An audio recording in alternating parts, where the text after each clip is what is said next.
We're getting so close to the end of Ivan's journey, along with all of our other characters we've met, Ruby, Stella, Bob, and Julia, Mac.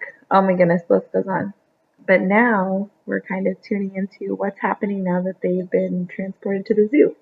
Doesn't seem like it's everything that Ivan has pictured for himself or for Ruby for that matter. So let's see what happens. A new TV. Maya brings me a TV. It is bigger than my old one. She turns it on. I think you're going to like this show, she says, smiling.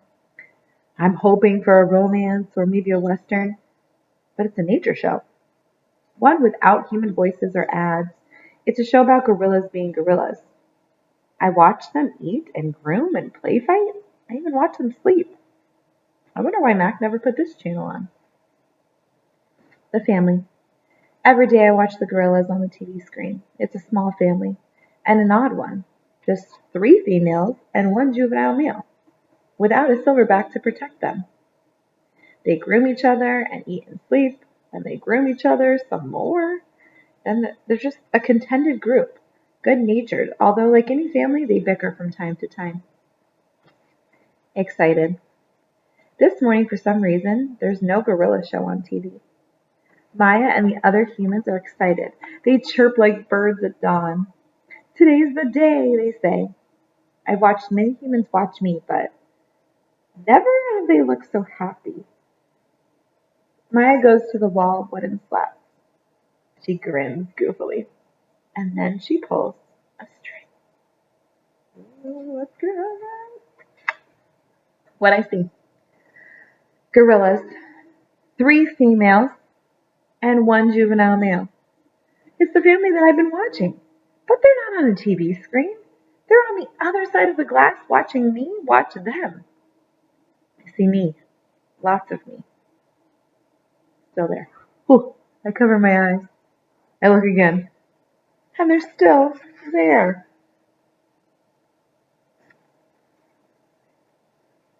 Watching. Every day I watch them through my window, the way my visitors used to watch me. See how they chase, groom, see how they play, sleep, see how they live.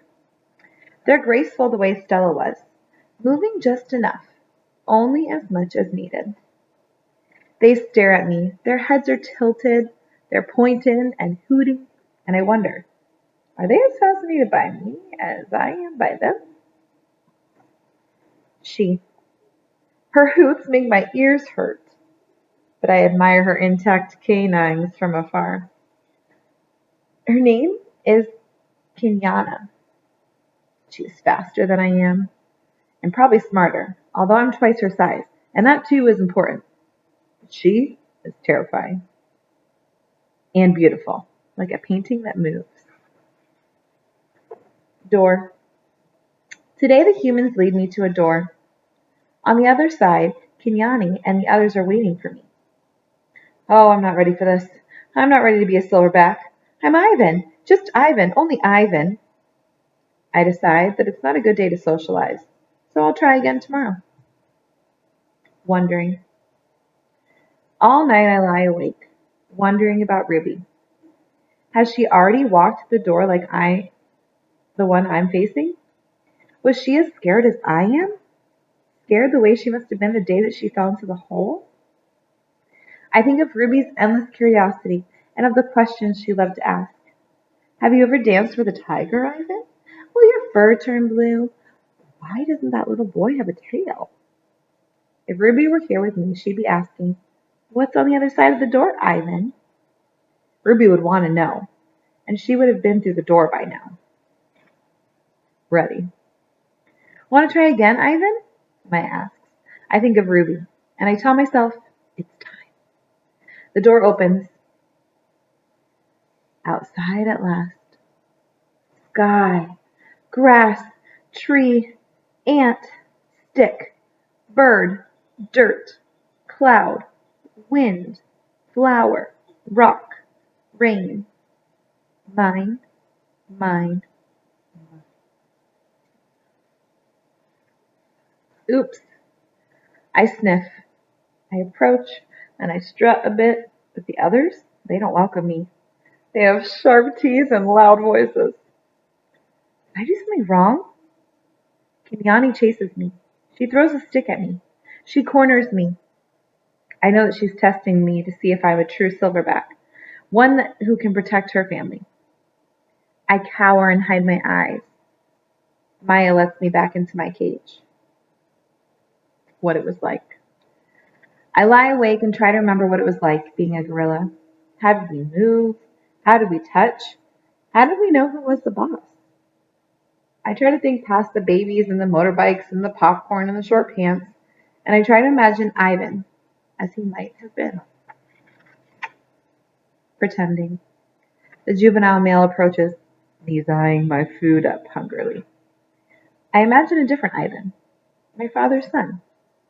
I grumble and swat and swagger, and I beat my chest until the whole world hears.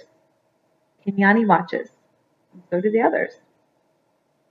I move towards the young upstart, and he retreats, almost as if he believes I'm a silverback I'm pretending to be.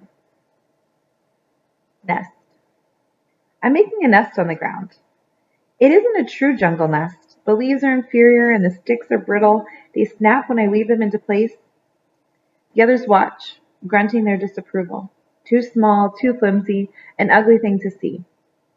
But when I climb up on that leafy cradle, it's like floating on a treetop mist.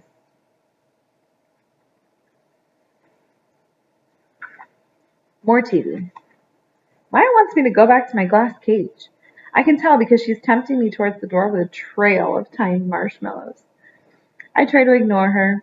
I don't want to leave the outside. It's a cloudless day and I found just the right spot for a nap.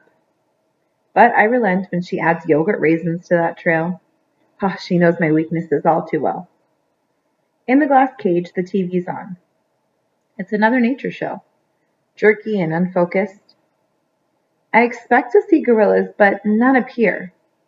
I hear a shrill sound, like a toy trumpet. My heart quickens. I rush to the screen, and there she is, Ruby. She is rolling in a lovely pool of mud with other young elephants, and another elephant approaches. She towers over Ruby, and she strokes Ruby, nudges her, and makes soft noises. They stand side by side just the way that Stella and Ruby used to do. Their trunks intertwine, and I see something new in Ruby's eyes. I know what it is. It's joy. I watch the whole thing, and then Maya plays it again for me, and again. And at last she turns off the TV and carries it out of the cage. I put my hand to the glass, and Maya looks over. Thank you, I try to say with my eyes. Thank you. It. Kenyani ambles towards me. She taps me on the shoulders, and Knuckle runs away. I watch her, arms crossed over my chest, and I'm careful not to make a sound. I'm not sure what we're doing. She ambles back, shoves at me, dashes past, and then I realize what's happening. We're playing. We're playing tag. And I'm it. Romance. Make eye contact. Show your form. Strut. Grunt. Throw a stick. Grunt some more. Make some moves.